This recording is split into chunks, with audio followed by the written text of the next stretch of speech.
generally, if you feel out of control with food and eating, this video is for you. We have to first talk about the harsh realities of disordered eating. The number one harsh reality that you have to face is that this problem is not going to go away by itself. That's what I thought for many years.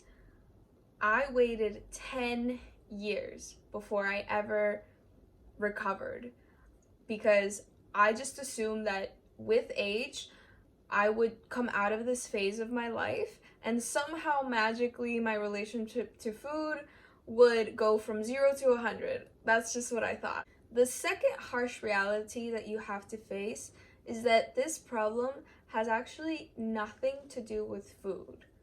And as much as we want to control our food and our eating and say, well, you know what? This diet didn't work for me, but this other one will. And so we keep going back and back to idealizing certain ways of eating, certain ways and behaviors around food, but ultimately we end up nowhere and just way more out of tune with our hunger, with our bodies than ever. And the third harsh reality is that the more we fixate on the numbers, on the scale, on the tape measurements, on our body size, the worse the problem will get. Now, with those harsh realities out of the way, I'm going to share a little bit about my story. So, I developed disordered eating and predominantly an eating disorder when I was 15.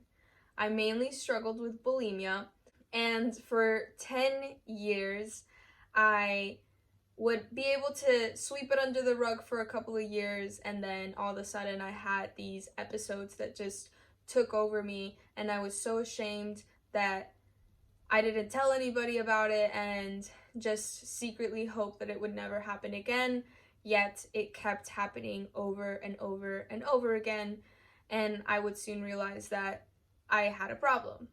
I genuinely thought and I believed that food restriction was health. And I'm not just talking about eating less, I'm talking about restricting myself from entire food groups, entire macronutrients. I ended up developing sort of a fear and a phobia of certain foods. And whenever I ate those foods, I would immediately feel an intense urge to purge them out of my system because I believe that one meal of this certain type of food would seriously damage my body. However, today I find myself eating everything and anything, and even all of those forbidden foods that I thought were extremely toxic and that were going to do damage to my body. I find myself eating those on a regular basis and being extremely okay with that. I also find myself loving my body, actually loving and respecting my body for the first time in my adult life than I ever did in the past. I find myself so much happier and fulfilled now that I'm not obsessing over food and I'm not giving food power over my life anymore, nor am I giving my weight or my body fat percentage power over my life anymore. When at one point it consumed me completely and it was hidden from everyone in my life. So today I'm going to share with you 8 things that completely transformed my relationship with food. And I know that if you apply these things in your life, you will also see results or some type of change with your relationship with food and your body. So the number one most crucial thing that you should do if you're struggling with any form of disordered eating, I don't care for how long you've had it, but if you find yourself really struggling and you feel that it's completely out of your control, which that's what it leads to being, find and seek a professional that specializes in helping people in this area of their lives.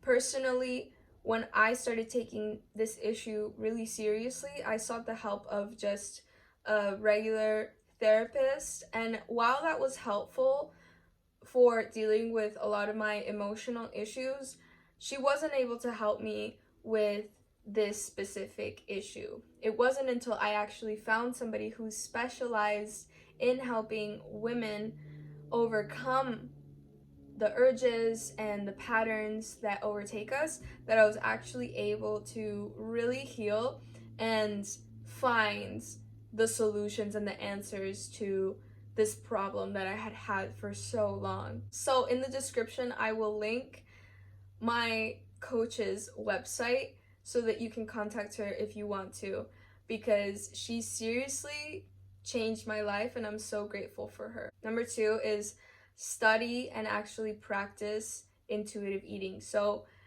intuitive eating is essentially a mindset, a train of thought that focuses on checking in with your body and eating from a place of not just hunger, but intuition, as it sounds like, right? Intuitive eating. But it goes so much more deeper than that, and I highly recommend you read the book Intuitive Eating. I'll also put a link down below if you want to check that out. That book really taught me really important principles as far as tuning back into my body, and also it demonstrated what a healthy relationship to food was and things that trigger certain disordered behaviors and how you can come out of it. Number three is have a daily food journal. And I'm not talking about counting your calories or measuring your macros or just in general obsessing over numbers. No. What I'm talking about is just a simple blank piece of paper where you write down what you ate during the day. This has been helpful to me for 2 reasons. Is 1, I'm able to take accountability for what I'm eating, and 2, I'm actually able to realistically see what my body needed that day, right? And every day's different.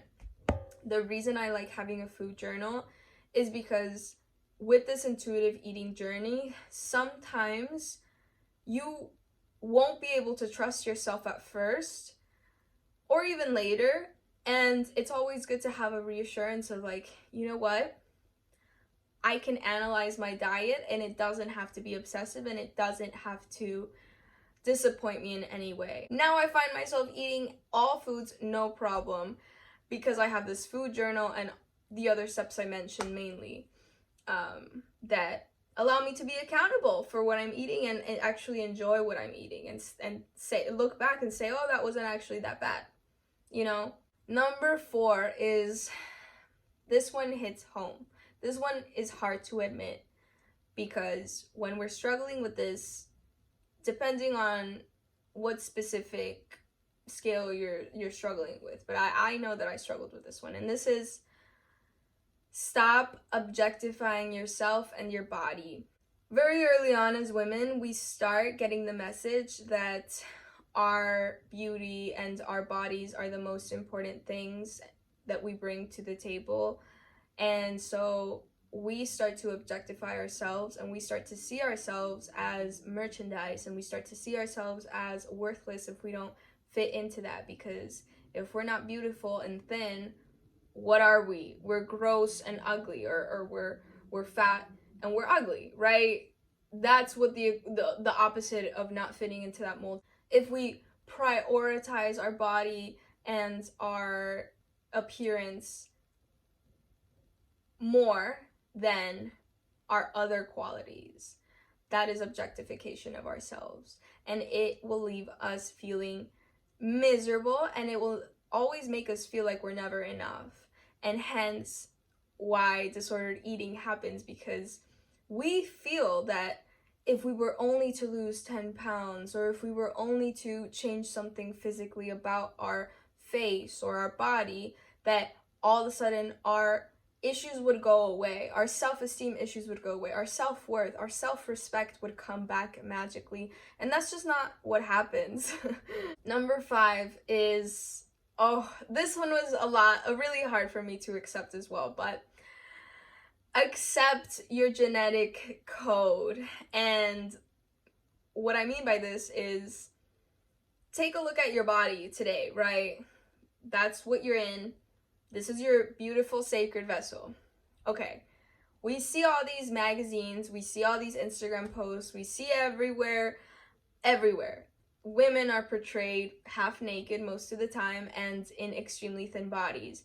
But the majority of the population actually doesn't look like that. Why? Because we're actually attuned to our genetic code. What does that mean? Our genetic code is the code that we got from our parents. So if you don't fit into the standard of beauty today, it's probably because your parents didn't fit it naturally either. So most likely your healthy weight or your healthy body composition is going to resemble that of your parents if they are healthy. If they're unhealthy, you are most likely also going to resemble that because of genetics, but also your environment. And it's extremely hard for us to try to change that and to try to reduce ourselves, although we can do it via eating disorders and disordered eating. However, it's not sustainable and it's not healthy for us, and it's not where our bodies naturally want to be. So the moment we can accept that we're most likely gonna resemble our family members and their body types, although that's not always the case, but in my case it is. I'm gonna resemble my mom's natural body shape for the rest of my life, probably. If I eat intuitively, if I eat what my body's actually asking of me, yeah, that's what it's gonna be.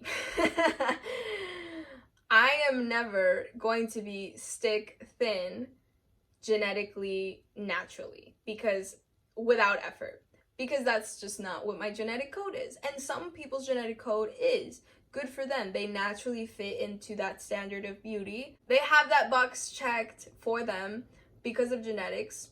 And that's cool, right? Good for them. But if you don't fit into it, like I don't, right? In that aspect, we can't keep torturing ourselves and we can't keep blaming ourselves as like, oh, I didn't try hard enough at this diet, or oh, I haven't been working out enough, or really, yeah, it goes back to just accepting where you are right now. And that can be really hard because we're constantly being told we need to change everything about ourselves to be worthy in this world as women. We touched a little bit about social media, but now let's talk about your feed. Specifically, I am referring to your Instagram feed. If you're not using Instagram, it might be a little bit harder to curate your feed unless it's YouTube. Shout out, thank you for being here. YouTube's the best, in my opinion. Okay. When it comes to Instagram, it's so important to actually analyze what we're consuming on a daily basis if we're logging on a daily basis, which most likely you probably are because these apps are designed to be really addictive. So what I did when I was really going through my transformation, learning how to eat intuitively, working with my coach, and really working on myself, taking this so seriously, is I went onto my feed and I started unfollowing everything and everyone that was promoting this constant idea that I needed to shrink myself or to, reach these crazy body goals. So instead, I unfollowed all these people, all these influencers, all these fitness gurus, whatever, all these even like all these food accounts, because I wanted to ingest different messages than that. I wanted to place my focus on actually accepting and loving my body as it is, and actually have a healthy relationship and work towards building my body and making it healthier and stronger. So really curate your feed and understand what you're watching and how it's affecting you, because it is. There's a statistic out that claims or says that Instagram is the #1 worst app for young women's mental health. So if you're a young woman, Instagram is the worst social media app that you could possibly be on. So just some food for thought. #7, and this one is new to me this year, and I have really enjoyed it, and that is dressing modestly and really respecting my body as a sacred vessel instead of just a trophy for somebody else to hold and to look at. Seriously, and I know this might sound crazy. When I was really outwardly focused on my body or being perceived as like very thin, or even being perceived as very healthy even though I wasn't, I would attract people into my life that also objectified me and also reduced me to that. And when I started dressing modestly, I remember recently my partner and I went to Las Vegas, and I was dressed very modestly but also very chic and very stylish. So you don't have to give up being fashionable or being stylish or even being beautiful, right? I was wearing like a long sleeve loose blouse, and I was wearing some like tight fitted jean or pants on the waist. I guess I'll call them like a burnt orange color that were Japanese style. I actually bought them in Japan anyway.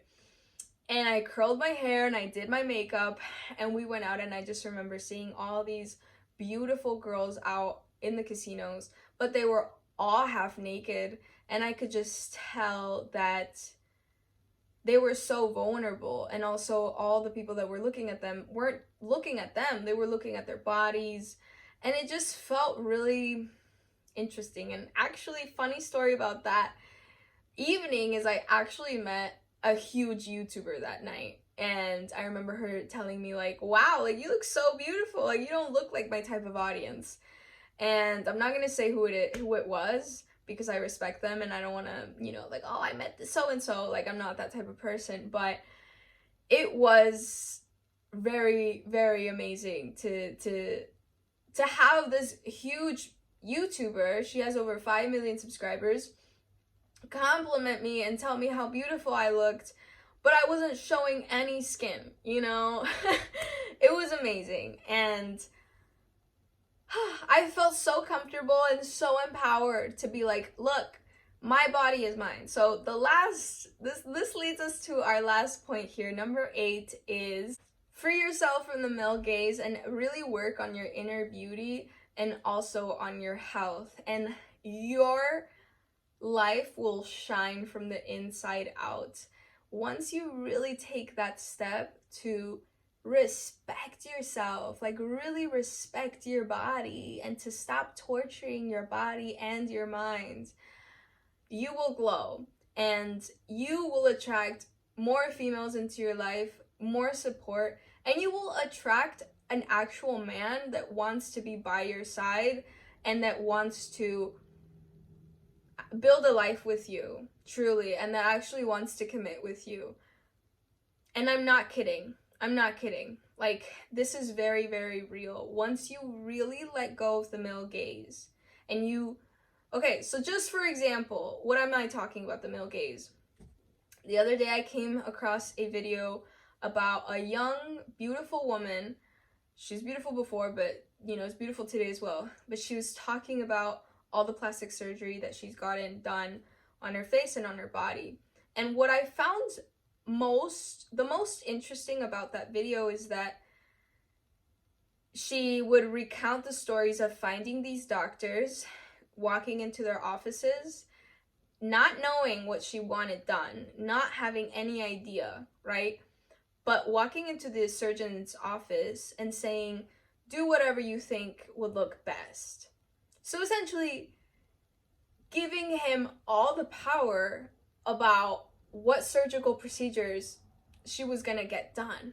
And ultimately, I just found that so almost sad, honestly, because I'm sure she's not the only one, right, that is changing her physical body, her physical face. She's paying, she's using her hard-earned money to please men. And okay, I get it, right? I get it. I like to be feminine and I like to do things to please my partner, of course. However, I am not gonna change my identity, my God-given body, to please and really fit into this male gaze mold.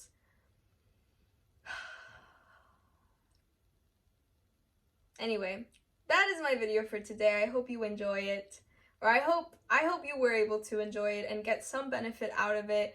I genuinely just want you to heal from this because life is so much better on the other side. I promise you that after you recover from this, you're gonna think to yourself like, oh my gosh, I've come so far. I thought I was never going to be able to beat this, seriously. And your actual dreams are gonna start coming true because you're going to be there for them. You're gonna actually have the energy and the attention to give your dreams and the people in your life. Seriously. So that's my message for today. I hope you have a blessed rest of your evening and day, and I will see you on the next one.